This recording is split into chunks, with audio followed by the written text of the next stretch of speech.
I'm going to be showing some ideas I have for Lethal Company. I tried my best to keep them as vanilla friendly as possible, and I hope you enjoy. I'll separate the video into 3 parts: scrap ideas, enemy ideas, and the miscellaneous ideas. To start off, I have 5 scrap ideas that I'm going to show off. The first one is a 2-handed mirror scrap item that can be found on Dine, Rend, and Artifice. Its price would range from 81 to 143. It would weigh 40 pounds. It would be conductive, and it would be rarer than lamps but more common than cash registers. If the mirror is dropped from 15 meters, it will break and become a shattered mirror, and the price will be cut in half. Here's an example of how high 15 meters is. It's high enough to take 30 HP. The second one is a fire extinguisher scrap item that can be found on Experimentation, Vow, March, and Adamants. Its price would range from 28 to 44. It would weigh 12 pounds. It would be conductive, and it would have an average chance of 2% across the moons. The third one is a frying pan scrap item that can be found on Assurance, Vow, Offense, Adamants, and Embryon. Its price would range from 20 to 38. It would weigh 7 pounds. It would be conductive, and it would have an average chance of 1% across the tier 1 moons and 2% across the tier 2 and 4 moons. The fourth one is a Polaroid camera scrap item found on Assurance, Vow, and March. Price would range from 20 to 35. It would weigh 5 pounds. It would not be conductive, and it would have an average chance of 2% across the moons. It can take one photo, and you have to shake by spamming left mouse button for 10 seconds for the photo to develop, and you can stick the photos on the walls of the ship for some nice decoration. The fifth one would be a toaster scrap item found on Vow, Offense, Adamants, and Rend. Its price would range from 47 to 71. It would weigh 16 pounds. It would be conductive, and it would have an average chance of 1.75 across the moons. The power cord would also dangle from the toaster. Now that we're done with the scrap, it's time to move on to the Lasso Man. Would have a power level of 2. He would do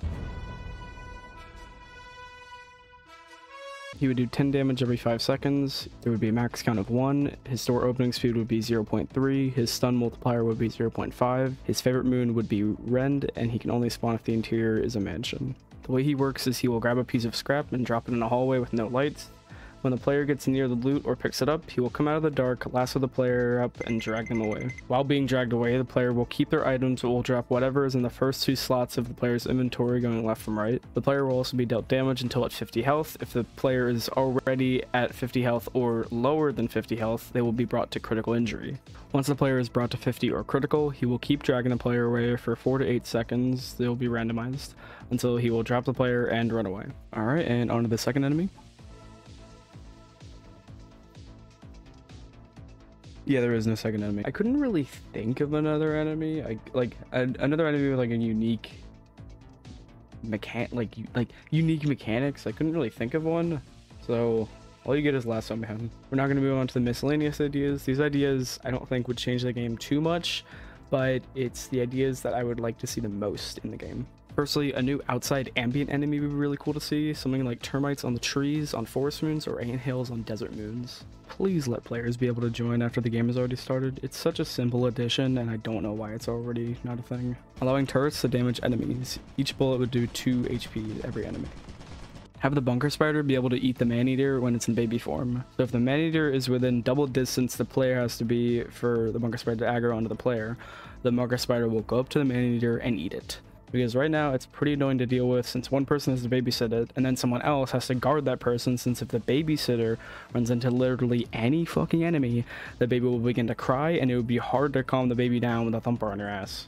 The garbage lid can be held up to shield one attack from an enemy, but it will break and completely disappear. The enemies that cannot shield an attack from are Barber, Bracken, Coilhead, Ghost Girl, Hydra Deer, Jester, Mast, Nutcracker, Circuit Bees, Earth Leviathan, Eyeless Dog, Forest Keeper, and Old Birds. Allowing us to grab the mask off of a dead mimic would be a nice simple reward for killing them. Let us be able to use the magic 7 ball with left mouse button. It would be so funny to ask it, "Am I safe?" and you're responding with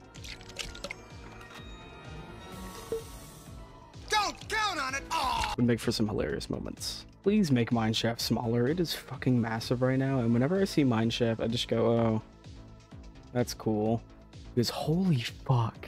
Old bird struck by lightning should be stunned. This would make dropping an item that's buzzing on an enemy a strategy useful against them. Remove the remote's ability to toggle ship lights, and instead when pointing and clicking the remote at the TV, it can switch between 2 new channels. Change the dropship's max item count to 16 so a full lobby can all carry a full inventory. It just makes sense. Giant's visions should be worsened on foggy weather and on snowy moons with the blizzard. Those guys are a lot more dangerous on the snowy moons. Make the soccer ball one-handed. This is such a weird choice. Like, bro, you literally use one hand to hold it. And that's also the suggestions I think would fit into Lethal Company. By the way, the V64 beta branch is out, even though Zeker said he would take a hiatus. Anyways, bye-bye gamers. Please subscribe and like to the Wu Logic YouTube channel.